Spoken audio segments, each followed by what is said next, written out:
नमस्कार. तसं तुम्हाला सगळ्यांनाच विषय बऱ्यापैकी माहिती आहे. गेली 5-6 दिवस तुम्ही सगळ्यांनीच बातम्या केलेल्या आहेत. त्या संदर्भात म्हणलं काही न्यायालयीन प्रक्रिया कंप्लीट करून आपले संवाद साधायचा होता, म्हणून मी आज तुमच्याकडं आलेलो आहे. तशी मी प्रेस नोट आणलेली आहे. मी तुम्हाला वाचून दाखवलं तर चालेल का? नमस्कार. 4 दिवसापूर्वी माझी एक ऑडिओ क्लिप व्हायरल झाली. त्या ऑडिओ क्लिपमध्ये माझ्याकडून आदरणीय स्वर्गीय अजितदादा पवार साहेब यांच्याबद्दल एक चुकीचं वक्तव्य गेलं. सुरुवातीलाच मी या वक्तव्याबद्दल समस्त अजितदादा यांचे कुटुंबीय, समस्त बारामतीकर आणि अजितदादावर प्रेम करणाऱ्या महाराष्ट्रातील तमाम जनतेचे हात जोडून माफी मागतो. तसा व्हिडिओ पण माफीचा मी गेल्या 2 दिवसापूर्वी आपल्या प्रसिद्धीसाठी दिला होता. माझ्याकडून गेलेले वक्तव्य नक्कीच चुकीचे आहे. याबद्दल मला पश्चाताप होत आहे. या विषयावरून सध्या बारामती नागरिकांच्या भावना तीव्र आहेत, परंतु माझ्या या वक्तव्याच्या आडून राजकारण होत आहे. याचं मला दुःख वाटतंय, म्हणून मी आज काही निर्णय घेतले आहेत. राजकारण कसं होतंय, काय होतंय हे बऱ्यापैकी तुमच्या लक्षात आलं असेल, पण सदर घटनेत मला पश्चाताप झाला असून त्याचे प्रायश्चित्त म्हणून मी उद्या 9/6/2026 रोजी सकाळी 8:45 पासून स्वर्गीय अजितदादा यांच्या अपघात घटनास्थळी 1 दिवसाचा अन्नत्याग करून आत्मक्लेश करणार आहे. मी माफी मागितलेली आहे. आज दिनांक 7/6/2026 रोजी काल परवा ज्या प्रेस तुमच्या पाहिल्या, त्यातून जी माझ्या हकालपट्टीपर्यंत माझ्या राजीनाम्यासंदर्भात काही लोकांनी उहापोह केला, तर मी तसा पक्षश्रेष्ठींकडे आज पक्षाच्या पदाचा, जे काय पक्षाचं सदस्यपद आहे, संघटनात्मक पद आहे, त्याचा राजीनामा आज मी त्यांच्याकडे लेखी स्वरूपात देण्याचा प्रयत्न करतोय, पण तसा मला त्यांचे संपर्क अजून झालेला नाही. मी देणार आहे. मी काल, आज आणि उद्या दादांच्या कुटुंबाशी प्रामाणिक होतो. 2018 साली माननीय अजितदादा पवार यांनी उस्मानाबाद येथे हल्लाबोल मेळाव्यात माझा प्रवेश करून घेतला होता. मी माननीय महादेवराव जानकर साहेबांच्या राष्ट्रीय समाज पक्षाचा संस्थापकीय सदस्य आहे. त्याचा राजीनामा देऊन मी 18 मध्ये राष्ट्रवादी काँग्रेस पक्षात प्रवेश केला. युवक काँग्रेसची धुरा राज्य लेवलला मी आजपर्यंत अजितदादांच्या प्रवेशानंतर मला दिलेलं पद आणि तोपर्यंत मी कष्ट केलं. 18 मध्ये मी वेगवेगळी आंदोलनं केली, त्यात मला तुरुंगवास भोगावा लागला.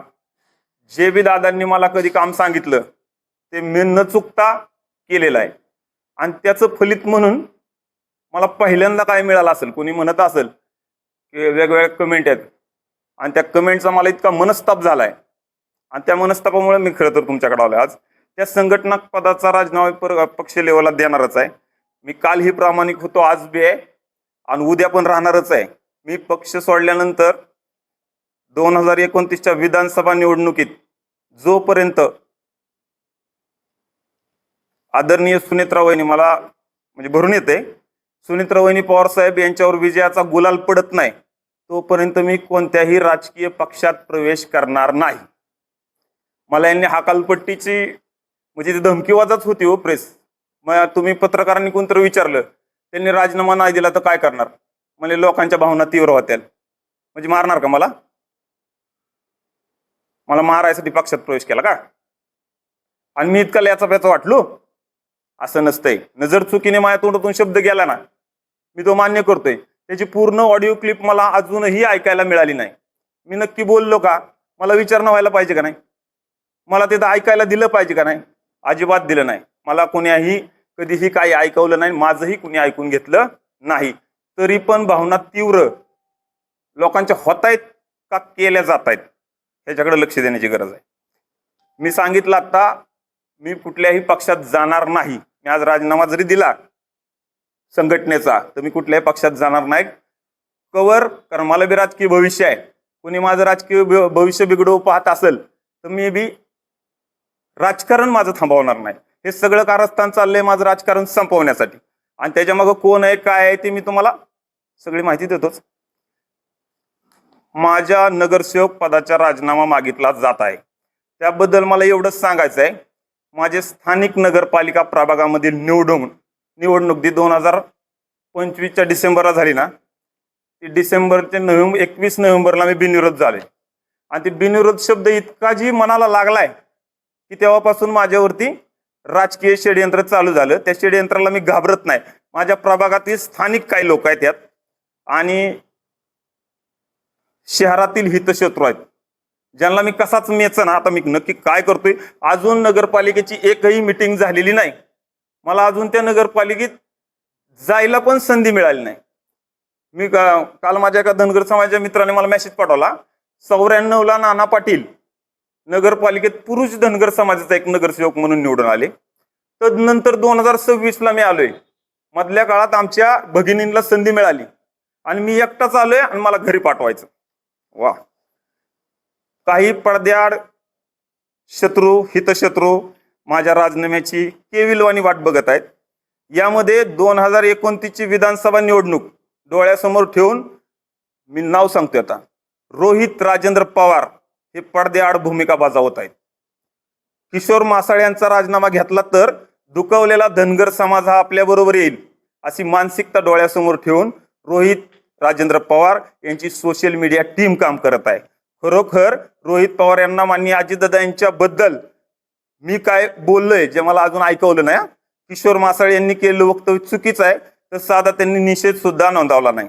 मला ट्रोल करणारे 90% अकाउंट शरद पवार गटाचेच म्हणजे रोहित पवार यांचे सोशल मीडिया टीमचे आहेत.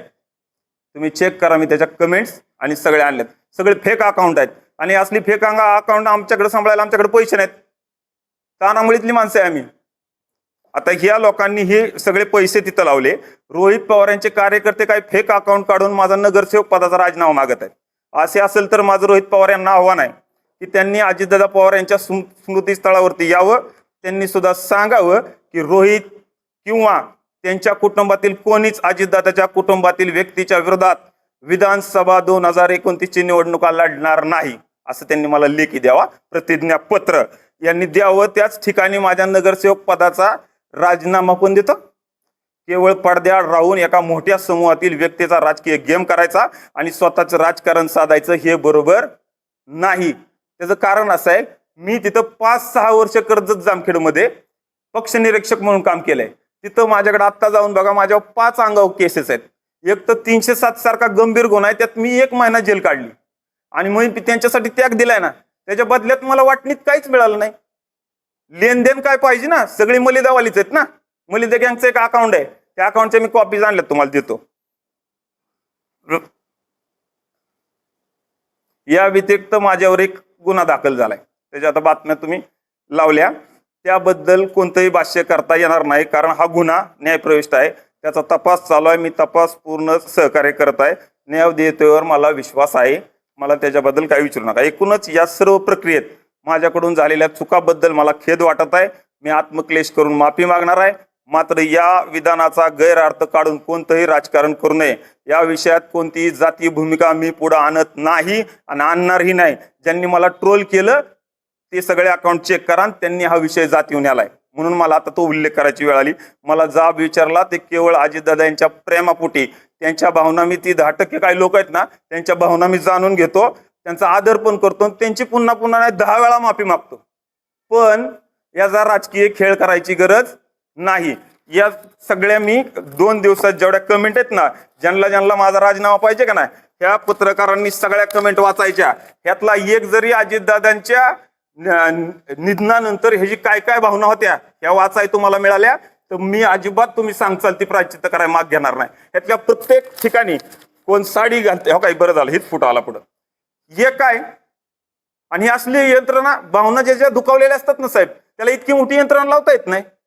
हे सगळं प्रिप्लॅन्ड आहे. ह्यातली नावं वाचा, ही सगळी बोगस अकाउंट आहेत आणि ह्या बोगस अकाउंटवाल्यांना माझं राजकारण संपवायचंय.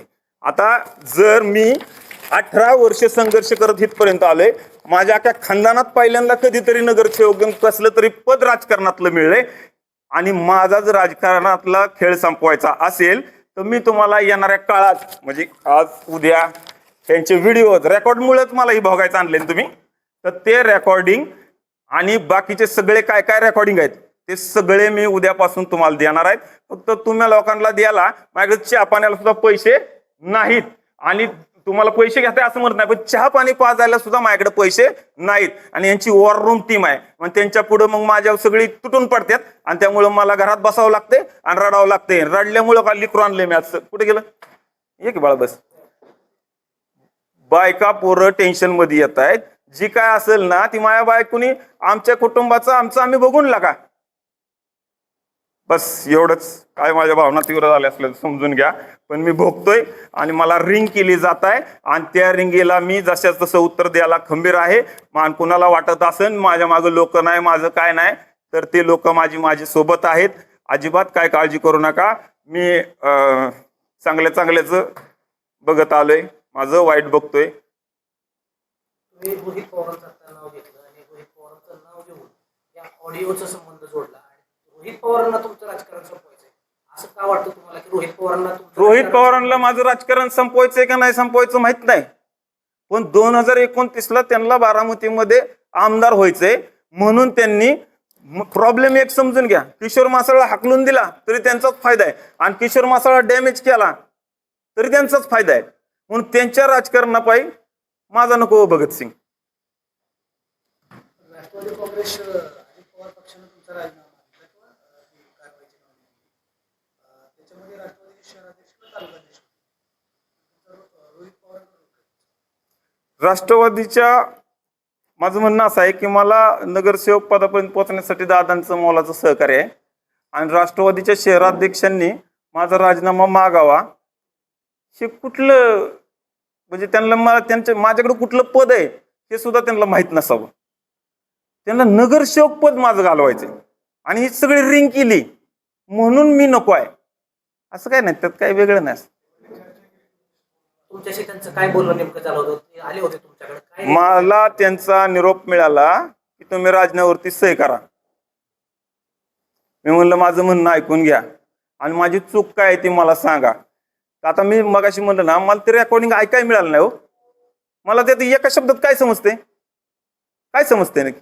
मला जर ते ऐकायला मिळालं तर मी माझं म्हणणं मांडील, मी कुणाशी बोललोय हे मला समजेल.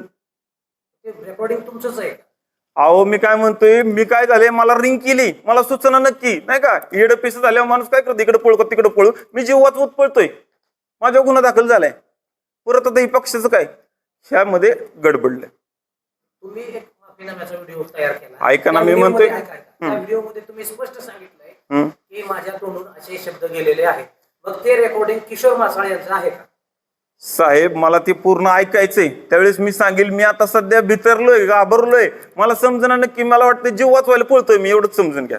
तुम्ही जीव वाचवायला पळताय, या सगळ्या गोष्टीला जाती रंग दिला जातोय. किशोर मासाळांच्या पाठीमागे धनगर समाज उभा आहे. किशोर मासाळ या सगळ्या प्रकरणाला धनगर समाजाचं स्वरूप देत आहेत, हा आरोप राष्ट्रवादीकडून केला जातोय. काल शहराध्यक्षाने देखील सांगितलं असा आरोप की किशोर मासाळांच्या आडून तर धनगर समाजाला या सगळ्या गोष्टी जोडलं जातं. मग तेच मला म्हणायचंय की साहेब, मला म्हणायचंय बरोबर मी जे सांगतोय ना, 2029ला विधानसभेला धनगर समाजाची भूमिका आज तयार केली जात आहे. आणि महत्वाचा मुद्दा मला हे मांडायचंय, तर मला माझी चूक कळ ना आणि मला डायरेक्ट राजीनामा मागितला जातोय.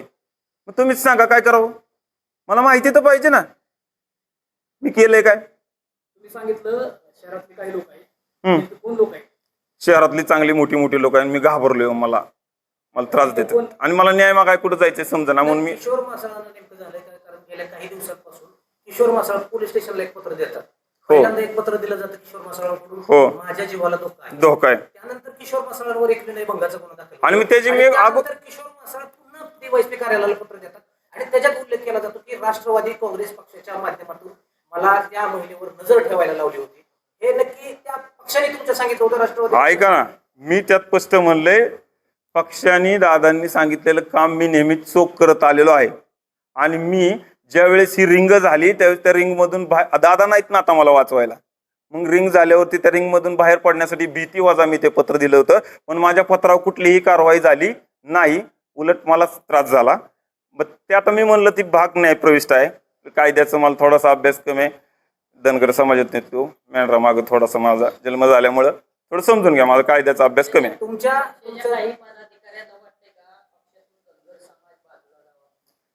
आता ज्या प्रतिक्रिया वाचल्यानंतर माझ्या समाजाला असं वाटायला लागले, मला अजून काय वाटणं झाले. कारण मला ते अभ्यास करायला संधीच कुणी द्यायना. मला कधी फोन बंद करावा लागतोय, मला कधी घरात बसावं लागतंय, कधी अशा सगळ्या प्रक्रियेत मला समजा. पण माझ्या समाजाच्या प्रतिक्रिया बघून मला जाणवायला लागले हा प्रिप्लॅन्ड आहे. 2029ला माझ्या समाजाला भूमिका घ्यायला भाग पाडलं जात आहे. हाच माझा मुद्दा आहे. तुम्ही आता तुम्ही उल्लेख जे आरोप केला करताय त्याच्यामध्ये नेमके कोणती लोक आहेत तुम्ही आता पत्रकार तुम्ही ह्या नावं जाहीर ऐका, करा. तुमच्याकडे सगळ्या कमेंट्स आहेत, त्याच्यात झेरॉक्स आणल्यात. आपलं म्हणणं आहे ह्यातल्या कुठल्याही कमेंट ज्या असतील बघा, त्या कमेंट चेक करा. ही व्यक्ती कुणाकडे आहे, त्यांना कुठून काय पोचतंय हे चेक करा. तुमच्या लक्षात येईल कोण. मी प्रत्येक कमेंट वाचली. मला कमरेच्या खालून शिव्या दिल्या जातात. इतकं काय पाप केलं हो मी माफी मागतोय. जी गुन्हाच मला अजून माहित नाही त्याच्याबद्दल मी माफी मागतोय. सैरभर पळतोय. माझा थोडा तर विचार करावा, माझ्या कुटुंबाचा विचार करावा. एकीकडे तुमच्यावरती विनयभंगाचा गुन्हा दाखल हो. होतो आणि दुसरीकडे हे रेकॉर्डिंग व्हायरल केलं जातं. काय नेमकं कनेक्शन आहे? कारण काही आता त्याचं कनेक्शन लागल, पण प्लीज मी कायद्याचा अभ्यास कमी आहे. मला केस संदर्भात काय विचारू नका, तसं मला अडचण आहे. तुम्ही DYSP पत्र दिले, काय दिले. त्यात मागण्या केल्या होत्या? त्या पत्रात काय ते मागण्या? ऐका ना विषय. ते प्रविष्ट बाब नाही, ते पत्र तुम्ही DYSP दिलं होतं. पण नोंद केली ते होती. पत्र दिल्यानंतर माझ्यावर गुन्हा दाखल झालाय साहेब. त्याचं कनेक्शन आहे. तुम्ही सोशल मीडियावरती ते पत्र व्हायरल केलंय, त्याच्यामध्ये फिर्यादीचं नाव घेतलंय. तुम्ही आता म्हणताय मला कायदेशीर मला अडचण आहे. बरोबर आहे, असं पण असताना ते त्यावरती ऐका ना ते पत्र मी social media वर मी नाही व्हायरल केलं. ते व्हायरल झालं आणि त्याच्यानंतरच मला कायदेशीर अडचणी येतात हे समजलं. म्हणून मी आता त्याच्या केस बाबत काय विचारू नका प्लीज. काय त्या पत्रात काय मागण्या केल्या होत्या प्रशासनाने? मी तुम्हाला ऐका ना, मी तुम्हाला 2 दिवसांनी त्या पत्रा संदर्भात वेगळी प्रेस देणार आहे आणि काही व्हिडिओज देणार आहे, काही रेकॉर्डिंग देणार आहेत. आणि मग तुम्ही समजून घ्या शहरातील कोण लोक आणि शहरातल्या कुण्या लोकांना कुणासंग बैठक केली, कुणाला काय काय ऑफर केली, याचं सगळं देणार. 2 दिवस थांबा घेतो. मला बी थोडासा मी किती मनस्ताप सहन केला. आता त्यामुळेच मी जी त्या राजीनाम्याच्याला खोडसाळपणा मागणाऱ्यांना का म्हणतोय, मला ते ओळखतात. माझा राजीनामा त्यांनी मागायला हवा होता जर त्यांची इच्छा असेल तर. मला आदरणीय वहिनी साहेब, पारदादा, जयदादा यांनी कुणीही संपर्क केलेला नाही. हा राज्य कार्यकारिणीचं पद आहे, पण त्यांच्यात मी काय म्हणतोय ज्यांनी प्रेस घेतली ना त्यांनाच विचारा माझ्याकडे पद कोणतं आहे. त्यांनी जर मागणी केली ना तर त्यांना विचारा खरंच माझ्याकडे पद कुठलं आहे. मी राज्याचा उपाध्यक्ष आहे आणि शहराचे अध्यक्ष, तालुका अध्यक्ष बसतात आणि ते अशा माझ्याविषयी काही बरळतात. माझं मानसिक संतुलन बिघडवतात, चारित्र्य हनन करतात. हे सगळं चालू. हा पक्षाचा राजीनामा मी आज देणार आहे. मला त्यांच्याशी संपर्क होत नाही.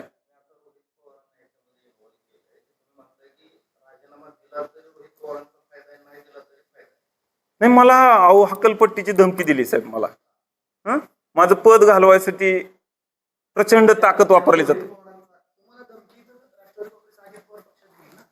ह्या धमकी आहेत साहेब, ह्या सगळ्या ह्या धमकी आहेत ना सगळ्या. आणि मग ह्याच्या खोलात गेलं का नाही.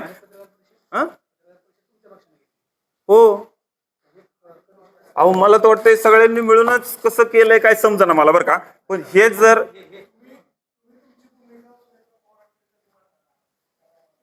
नाही मांडणार आहे, पण मला मी परत सांगतो माझा कसलाही संपर्क होत नाही किंवा मला तिथं रिंग करून पोचू दिलं जात नाही.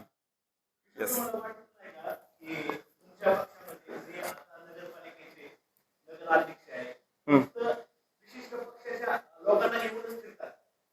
त्याचं एक सुंदर उत्तम उदाहरण देऊ का तुम्हाला. ऐका ना, त्याचं ते आता नगरपालिकेत मी काय म्हणतोय, मी अजून पायच ठेवलं नाही, एक पण मिटिंगच झाली नाही. पण तुम्हाला एक सांगतो, हा बजेटच्या जीबी मध्ये होतं, बजेटच्या जीबी मध्ये होतो. मिटिंग आमची झालीच नाही. मिटिंग कुठली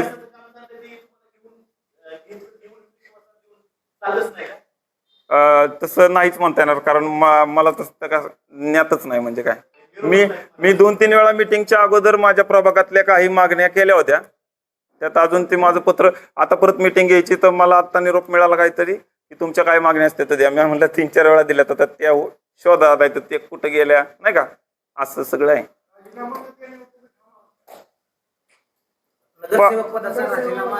नगरसेवक पदाचा राजीनामा द्यायचा संबंधच येत नाही. मागितलं जाते. मी म्हणतोय ना, मला पार्टीच्या कुणीही संपर्क केलेला नाही. आणि मी राज्याचा पदाधिकारी आहे.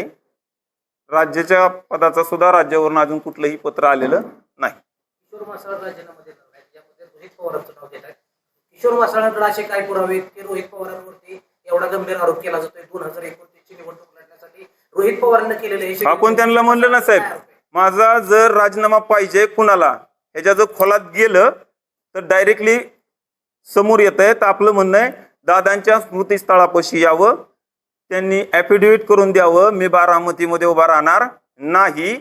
आणि मी पण सांगतोय, मी 29ला वहिनी साहेबांवर गुलाल पडेपर्यंत दुसऱ्या कुठल्याही पक्षात जाणार नाही. भले यांनी हकालपट्टी करू द्या, नाहीतर मला डावलू द्या. मला डावलतात यात काही तीळ मात्र शंका नाही, पण हकालपट्टीपर्यंत विषय आलाय. राजीनामा तर तुमच्या पक्षाचे मागताय. हम्म. शहराचे तालुक्यात हो. तुम्ही म्हणताय की रोहित पवार मागताय. तुम्हाला असं म्हणायचं आहे, शहरातील तालुक्यात रोहित पवारचं काम करतात. अहो, कोण कुणाकडं आहे ह्याचा शोध ह्याच्यातून घेतला ना. आता तुम्हाला सांगतो, बारामती म्हणून एक अकाउंट आहे का, त्याच्यावरून सारखा किशोर मासाळचा राजीनामा मागितला जातोय. ते आमचे एक नगरसेवक चालवतात, माझे सहकारी सदस्य. कोण आहेत? स्वीकृत आहेत का? हा. आलेले आहेत? नाव सांगा. आभी तुम्ही परवा दिवशी शिकृतचं काहीतरी फटाके काढले ना. माझे सहकारी जर या भावनेपर्यंत माझ्या राजीनाम्यापर्यंत येत असतील ना, तर हे दुर्दैव आहे. राष्ट्रवादीमध्ये कुठेतरी जातीय तणाव निर्माण केला जातोय का? दोन गट, दोन समाजात. माझ्या समाजातून आलेल्या प्रतिक्रियेनुसार तर मला जाणवतंय की प्रचंड भेदभाव होतोय.